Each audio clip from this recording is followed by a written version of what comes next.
Hello, welcome to my video.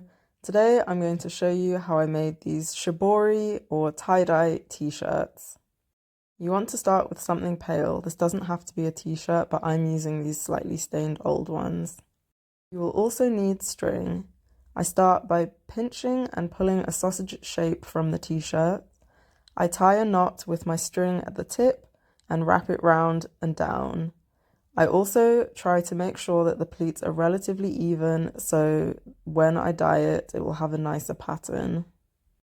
I'm making sure that I'm only including the one side of the t-shirt, so I start with the front and not include the back. You also want to make sure that the fabric you're using is a cotton or a natural material, as they absorb the dye better. Synthetic materials don't really take dye.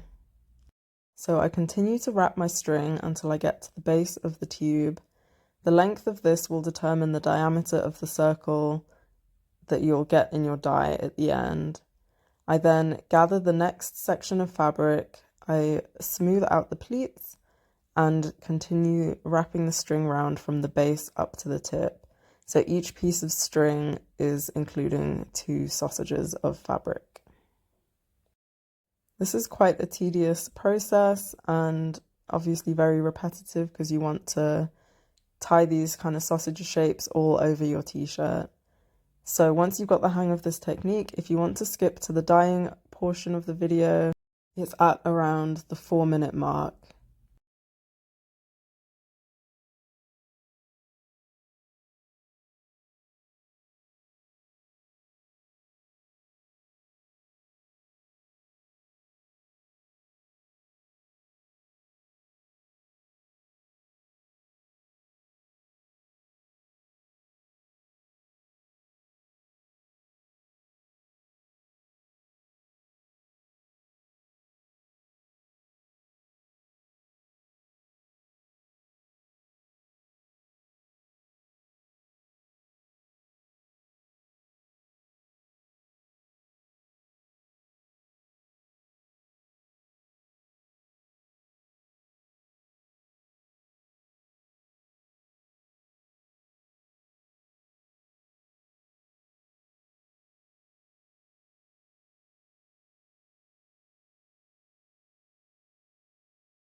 So I'm just tying the last tube here.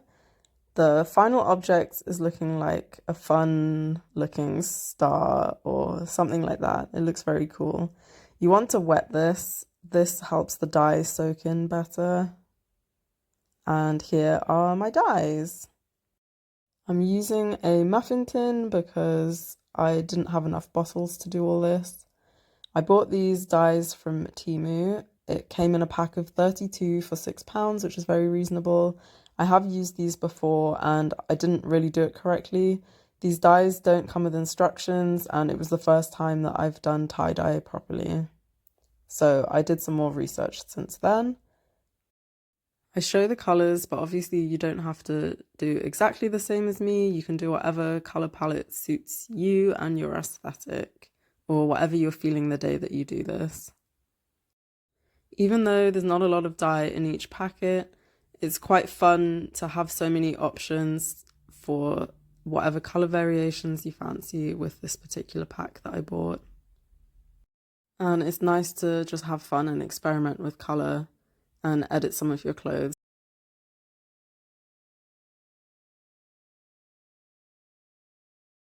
So as you saw for this, I did about a teaspoon of each color.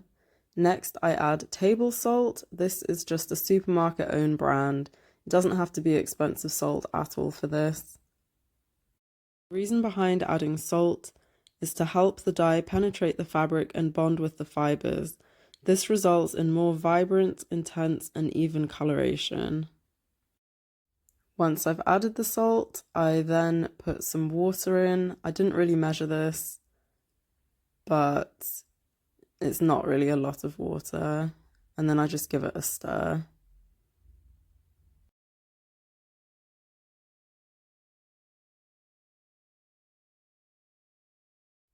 If you haven't already, you want to wet your t-shirt. My tub is kind of small here, so it looks a bit silly, but I just shake it and make sure that the water penetrates through to the middle. I pour some extra water over the top. I have this pipette here, and I just start dropping on the colors where I want them. I do a dark blue in the center of the t-shirt, and I'm imagining it's going to a lighter color at the tips of the sausages.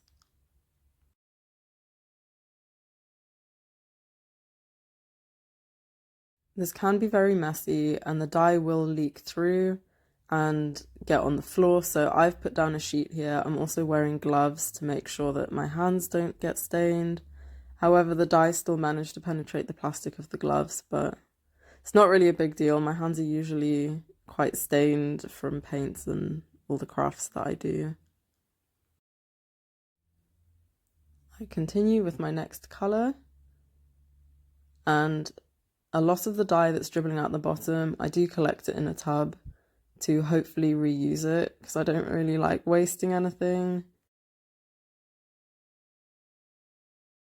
At this stage, I've already realised that I've poured out too many colours for this one t-shirt, so I'm already thinking about getting a second.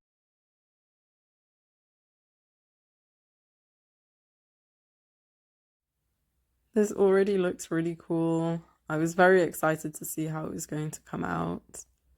This is the first time I've used this technique and had this many colours to be able to dye stuff with. Usually I just have a box dye and I'll just have one or two colours. So lucky I had this spare top to use my leftover dye on.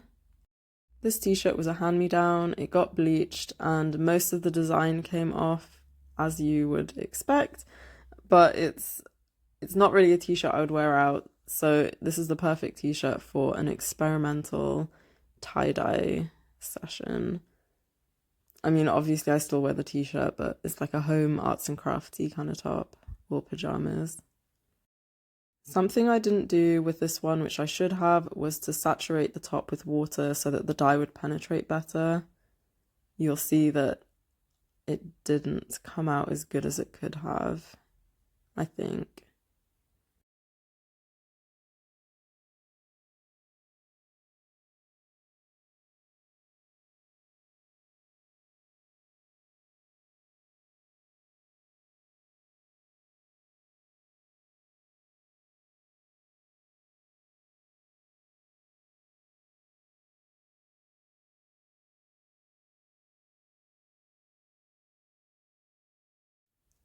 So here are my final designs.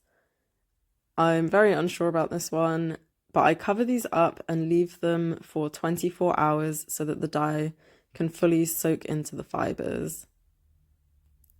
I mean, I'm quite impatient. The last time I did this, I think I just left it for a couple of hours and they looked amazing when they came out, but in their first wash, they went very pale.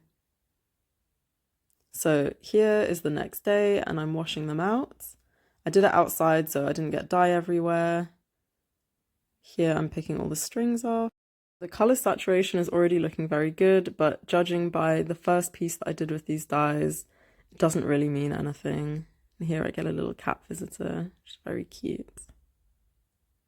Hee hee. And here are the t-shirts. They're still wet. They look very vibrant and I do really love how they came out. And here they are a month later after I've worn them and washed them a couple of times. I am not very good at finishing projects, so the project of completing the video got waylaid. Anyway, thanks for watching. Like, comment, subscribe.